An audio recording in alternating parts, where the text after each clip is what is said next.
thing is, General KJ Singh made a very interesting point about keeping it simple. I think that is what the key is. And in the process, I think somewhere I got an impression that a rural-based army Jawan is pretty rustic and a dumb dodo. I hope I'm wrong. Because, in fact, those are some of the instincts which today's soldier is losing out. And those basic instincts must remain. And what is most important is to see, I mean, I can give you a simple example to drive home this point, because in the process of trying to modernize and make the, this is an endless debate, technology versus the man versus machine. But I can tell you that that is something which cannot be replaced. Many years back, 99, I was raising a division in Kashmir during the Kargil time. And I had nothing, I just went there as a Major General, and there I was. And I was given one computer on loan by the Corps headquarters, and there was a Gurkha Johnny with me. Can you beat it? The man, I sat with him, and he was the one who was working out the basic sit reps and things like that. So the point that I'm trying to make is this, that this debate can go on, but what a user needs today is something which is very basic, and that is where you don't have to be a, rocket science is not involved. I recall in Kashmir, whenever there was an encounter, if our Johnnies got an encounter, they got some Chinese grenades, they were very happy, because they felt that the Chinese grenade would explode. And that is where I feel we need to put our money, and I think that is where our Indian private sector has to come in, and not wait for it. That is one. Secondly, I think we are looking for perfect solutions. I don't think that is the way to go about it. And in fact, I'm not sharing any secret. One of the slides which Brigadier Sharma showed, I remember having seen it about 10 years back as ADGPP. So there isn't much change in it. The point that I'm trying to make is this, that let's get on with what we have rather than just being on the drawing board. Because unless we have things on ground and start using them and upgrading them, that's the only way. Thank you.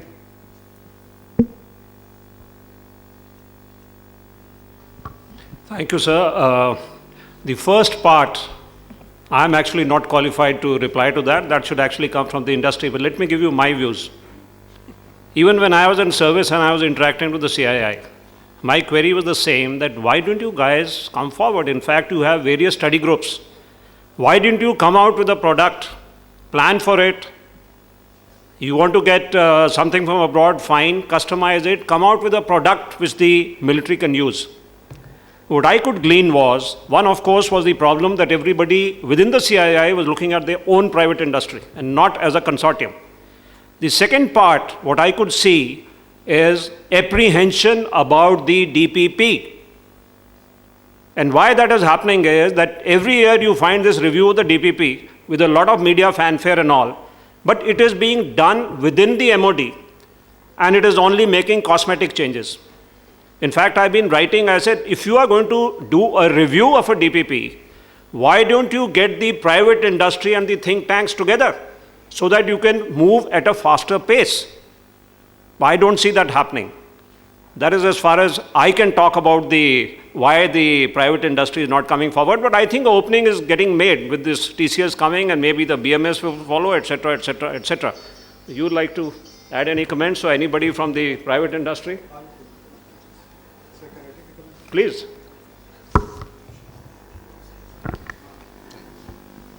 Let me make an attempt to make a response. It may not be the best that can come out with. Industry has been battling, as the General said. We don't know where we are tomorrow. In fact, we don't know where we are tonight, because the changes that keep coming in, they are not the most inviting. And then the investment in this field is what probably, if I was to be in a private automotive sector and I set up an industry, I start getting a payback in about, say, 4 years to 5 years' time. Here the minimum time is 8 to 12 years. Yet, one is willing to invest. But the question is, as the question came up, that we have been failing in the miserable areas of consumables, I'm sure either the manufacturer or me as a user, I have not been definite enough as to what I'm asking for.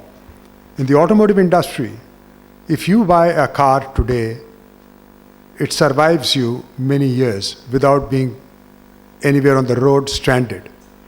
And now, when I picked up my first of the Hondas many years ago, I asked him, where is the toolkit?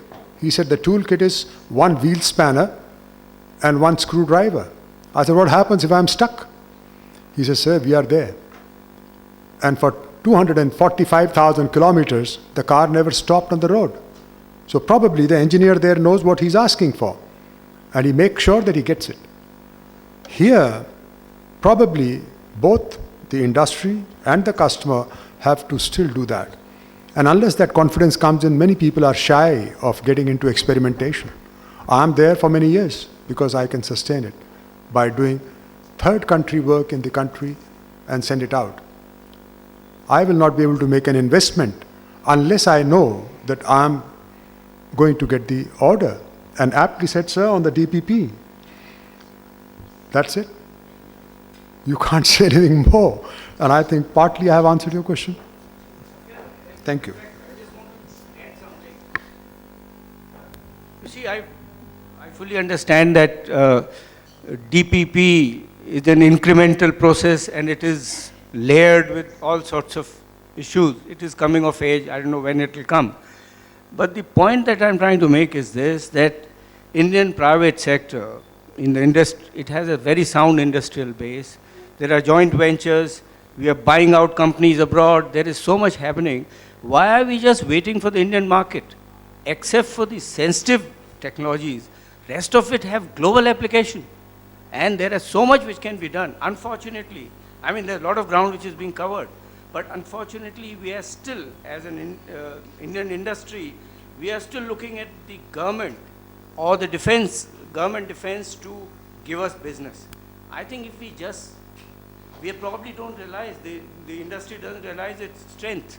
And that is where the problem is. My suggestion is that the Indian private sector must go global in many areas and then come around.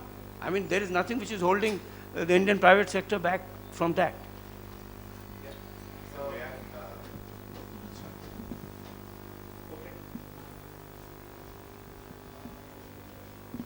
Ashok Kanodia, Precision Electronics. A lot has been said about the Indian industry. What do you want from us? And what can you give us? Your mantra is NC, no cost, no commitment. Indian industry after 15 years have learned the operative word is the second one, second C, no commitment. Sir, you talked about Indian industry going global. We don't have a reference in the largest armed forces of the world, and you want to go global?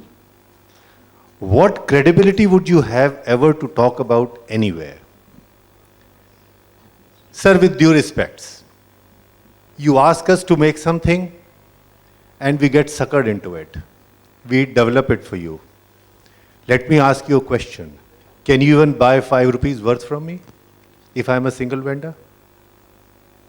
And those who got suckered into this have learned in the last 15 years never to do it again. Sir, what you need to do is that if your rubber parts are failing, why the same industry is supplying where the bonnet is never opened anymore? Why?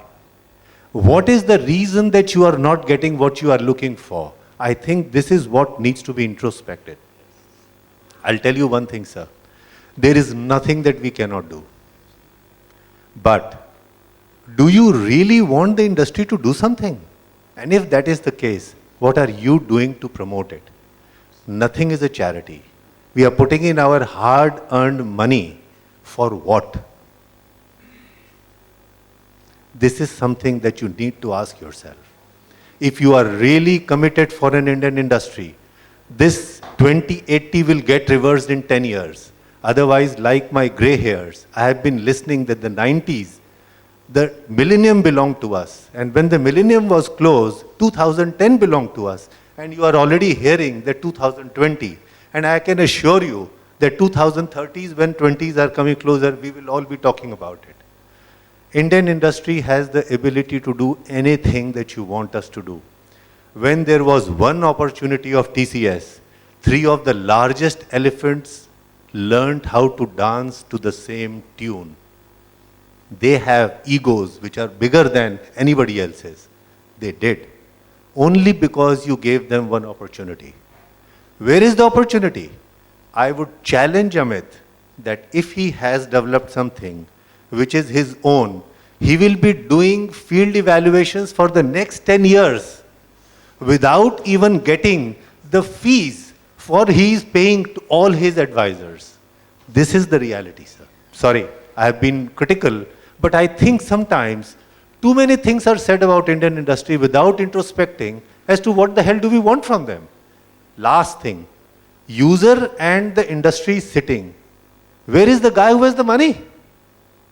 The first fundamental is, the power is where the check writing ability is. Where is he? Where is the decision maker? Real decision maker, I mean. Thank you, sir.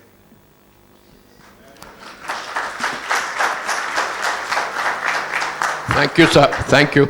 I'm sorry I've been trying to get in this question for a while, but it seems the proximity bias had prevented my asking this question. No comment, no preamble. It's a question to Mr. Dakshini of Classic Stripe or his colleague, and this is about their product, because they both, one described it as the product and the other described it as it. Me and a gentleman beside me whom I asked the same question to, did you understand what the product is? Neither of us have been able to figure out whether A, it is a fabric, B, it is a film, or C, whether it is a paint which is painted on. So I'd be delighted to find out from either of the representatives of Classic Stripes what manner of beast it is that they're selling, what they've been calling the product or it. Thank you. Thank you for bringing up this question. We can obviously meet separately and discuss in detail about actual specifications of the product. But to answer your question in a very brief manner, it's actually a combination of all three what you said. It is a film, it is also part of is net, it is also part of some of the things, but it is definitely not paint, because what we are using are specialized inks to create that effect. So, and it goes on various surfaces, various substrates based on the requirement of camouflaging. So it is not just one type of a product, as we have repeatedly heard and mentioned that there is no one solution that fits all the requirements. So our strength and capability is in building the spectrum of solutions which can go to any kind of requirements as far as defense is concerned. We can meet you and explain you in more detail. Thank you.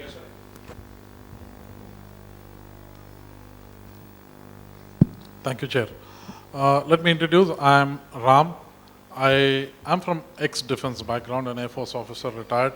And today I had Rockwell Collins in India. It's an American company. Precisely engaged in this battlefield digitization. We do several products which fit into what we just heard. My question to you, sir, is we have come here to do business and to do business ethically.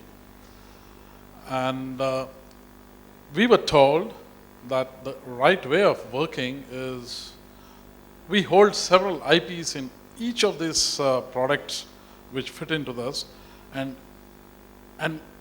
IPs go with lots of money which we have invested, several hundred millions of dollars which we have invested in the past. We are ready to bring the technology, share the technology, transfer the technology. And how do I go about? Because I went to DRDO, I won't name which lab it is, but went to DRDO and said that here is the waveform MANE, or here is your FlexNet waveform. We would like to collaborate with you. They said, no, it has to be an Indian. So we created an Indian entity. I hired the best PhDs available in communication in India and said, let's develop it in India. Down the line, I am said that now shut off your thing, we are on your own. All my money has gone, nevertheless we can bear it. But how do I break this jinx that I need to work with a DRDO, and here is the response after 6 months where I can't work. They have told you, shut off, this is a project which we will handle. Maybe they will handle efficiently than us. But what's the way forward? Do private industry, when I go to, they're not interested in research because they don't see the money. It's a lot of money which has gone in research for Rockwell. So I need to seek your views as to how do we tread in this path. I'm stuck. We have good products which fits into your requirements very well. And we are ready to transfer technology to an entity which would accept that.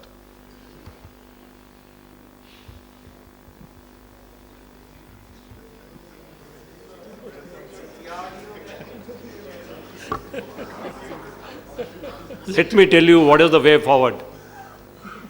First, this DPP is not conducive to private sector participation. The amount of money we are putting in R&D, and within defense, the allocation which is going to DRDO and PSUs far outweighs what should go to the private sector. The division has not been given by the government. This will be developed by private industry, this will be developed by DRDO and PSUs. That's not happening. Now, unless that happens, I don't see we're going to move forward. We're going to continue drifting. But initiatives can be taken by the private industry, like it is taken in the case of TCS. That's a major step forward. That's what I'm mentioning. How much of money will come for the development of the prototype from the government, that is also known to you. So it is not that for development of the prototype, the private industry is not going to get the money. They will get something like 80% as far as I know for the development of the prototypes. So I think both have to move forward. It can't be one-sided. There is a catch-22 situation, frankly. It is a catch-22 from both sides. The initiative has to come between the users and the private industry, the government. There is a DPP. If the DRDO says we're going to develop it, well, you continue hanging fire and they'll probably outsource it to somebody else and get it done. All along, people have been saying that private sector is getting the money, but they are getting through PSUs. That is actually not money which is going into the private sector. That is why that synergy is not there in the country. That is all I have to say. Anybody would like to add? So I'll give one institutional response. To totally condemn DPP will be totally wrong. It's not. It's a very sort of document which is evolved after a lot of interaction. To say that industry is ignoring Assets that are to be protected over a long period, like you can say your silos or maybe your tunnels, but they're tunnel heads. They need to be protected also for all times. And that is where another special, as I use the word, other special engineering techniques to provide the camouflage for long-term working. So all these camouflage solutions will address the basics, as I said, across the spectrum. So a part solution is not what going to help you. We got to look for a total solution. I cannot run a three-legged race. I must be able to run all by myself, and that is possible when I'm equipped fully to do the job.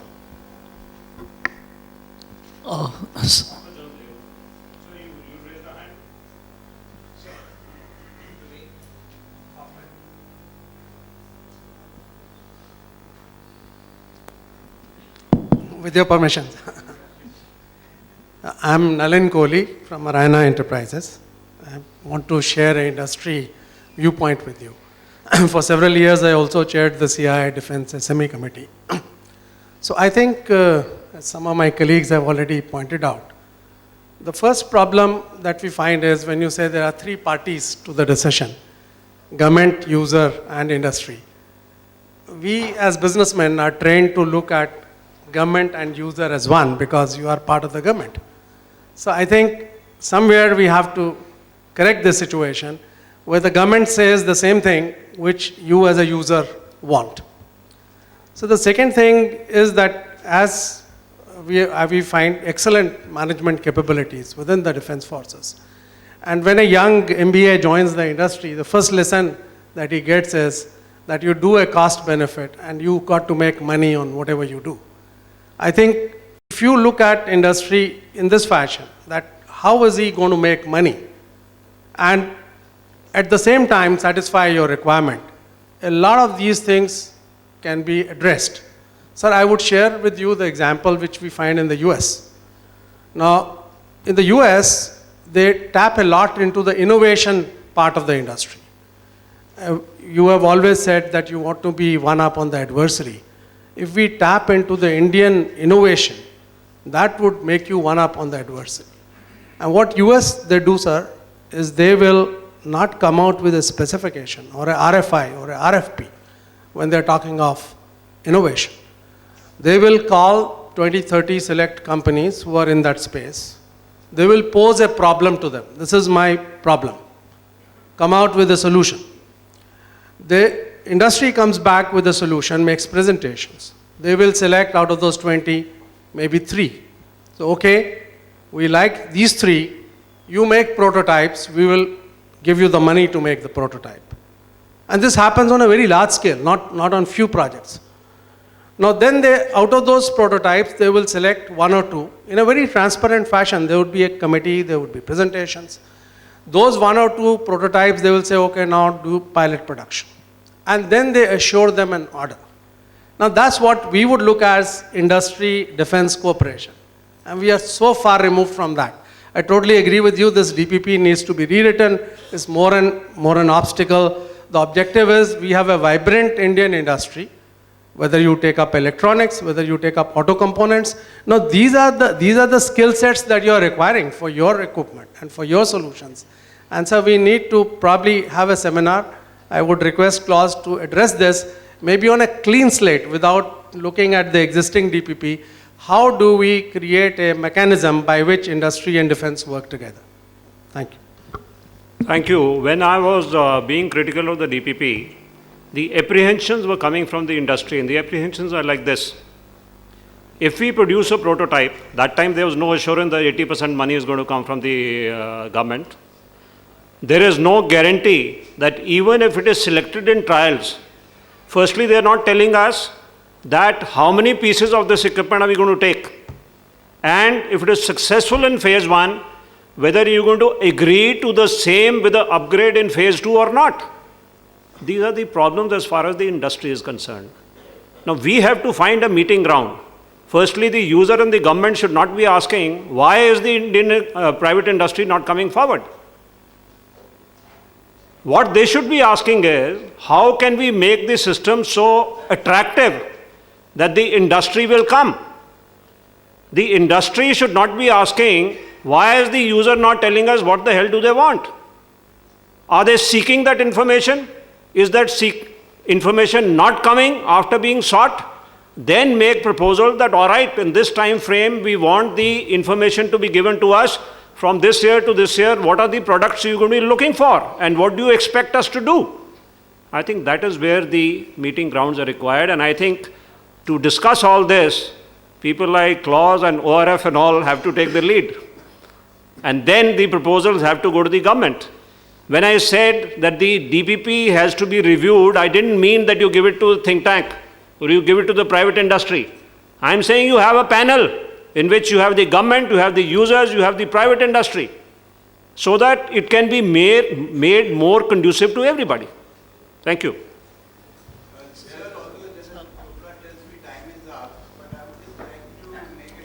Please take a mic. I would just like to make a short comment. I know I'm eating into the lunchtime. I've quite keenly followed the discussion what has evolved just now, the deficiencies or inadequacies of the defense procurement procedures and the industry integration, partnership, and this, that, another. And now this same environment is prevailing and relevant for all the 3 services. I just want to end this on a little optimistic note to share, which is already in common knowledge, the experience of the Indian Navy. I am retired Rear Admiral Sushil Ramsay. We were looking for, Indian Navy right from the beginning has been promoting the cause of indigenization and the self-reliance in our warship building projects. And we have graduated from the basic designs of the Leanders now onto the multi-mission stealth frigates and destroyers and so on and so forth. Within the same, operating within the evolving defense procurement procedures and environment, and et cetera, et cetera. Then we looked for the replacement of our aging Tu-142M LRMP, Long Range Maritime Reconnaissance. And what do we get? We get P-8I Neptune being simultaneously inducted Indian Navy as well as the US Navy. And then we had this, problem of the aging submarine fleet, 877 EKM. And what do we have? We have in the pipeline, of course, with considerable amount of delays, the Scorpion. And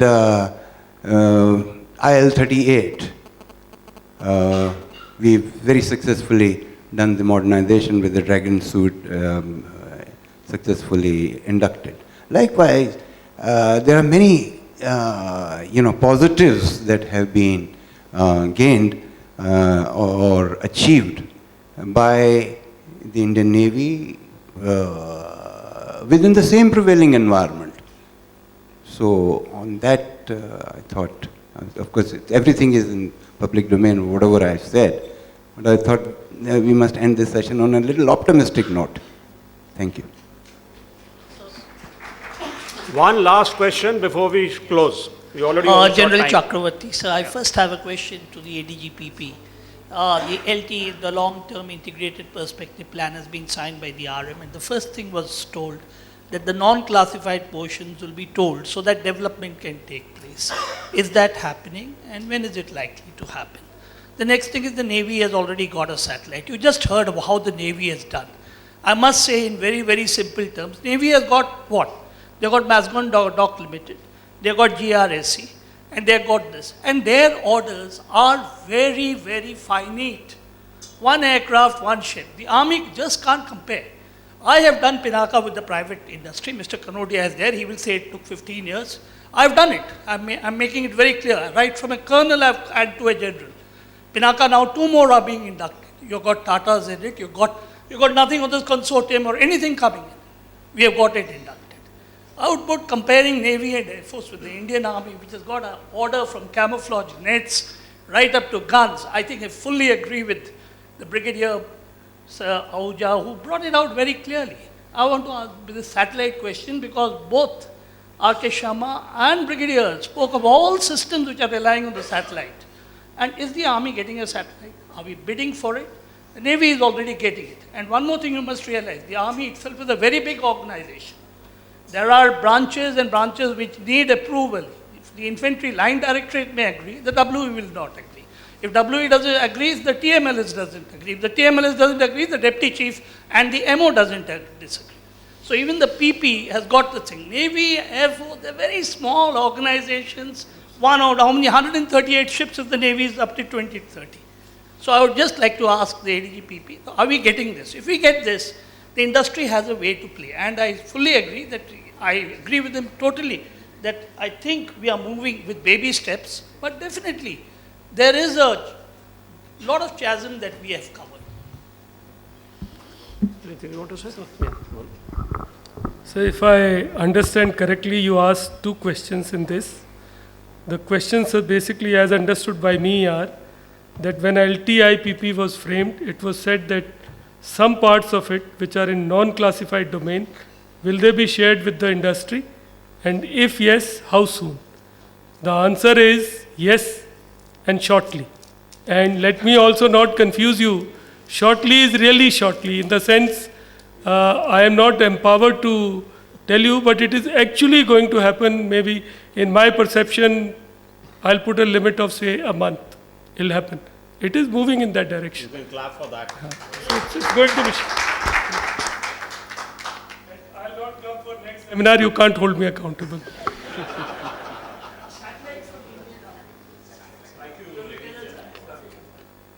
See, the question on satellite, it is like this. As you are aware that India has a stated policy that satellites are for peaceful use. We don't have military use of satellite. Military applications are mounted on that.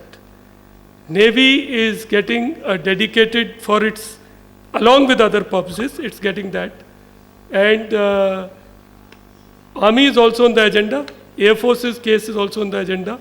When, I can't disclose to you, but let me assure you, sir, that Army's case is very much on the agenda. And our stated policy is we don't use satellites for offensive purposes. We have no such, it's got multiple uses. So that is where we also have our stakes. Communication, navigation, so that is there. Yes. I think we will close this session now. I'll dispense with the summation of the presentation. They were very lucid. So let me thank the eminent speakers for excellent presentations made by them. Let me thank SP Guide Publications and Claus for giving me this opportunity to chair this particular session. And let me thank the audience for a very, very lively discussion. I actually had thought that by 1 o'clock we would have finished, but we come down to 1 and 13:25. Thank you very much.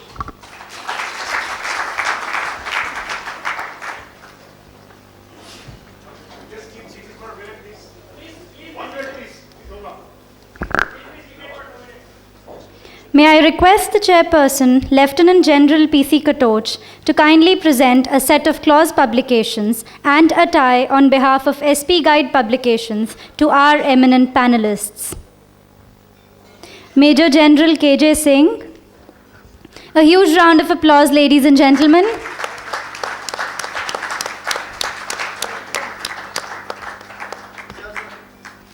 Brigadier R.K. Sharma.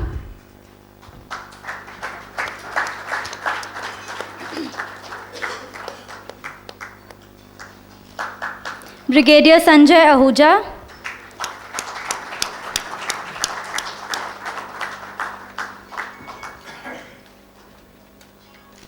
Mr. Amit Dakshini.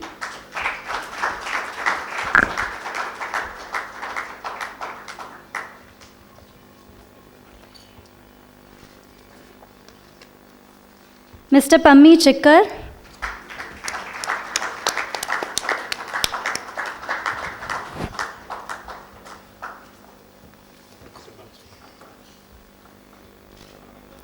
And Mr. Naresh Ummat.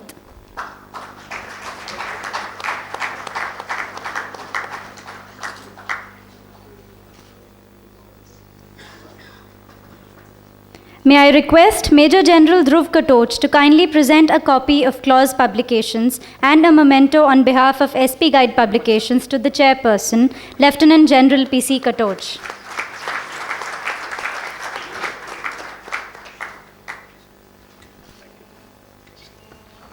An announcement, ladies and gentlemen. Classic Stripes has displayed a vehicle with digital camouflage at the main gate. You are requested to visit the exhibit as and when possible. Lunch has been served. Please join us for lunch. Please don't leave your cell phones and laptops behind. Please carry them along. Thank you.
Everybody's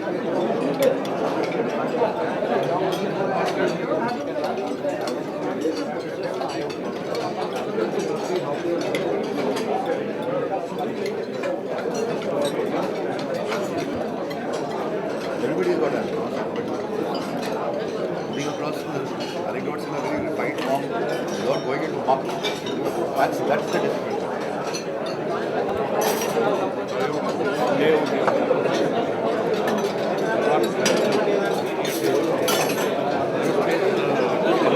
आऊंगा मैं आऊंगा भी 1.5-2 साल तो ADG को मैं आऊंगा जरूर आप जरूर साथ आएंगे हाँ आप इतना आएंगे तो आए और अलवाट टाइप है तो आएंगे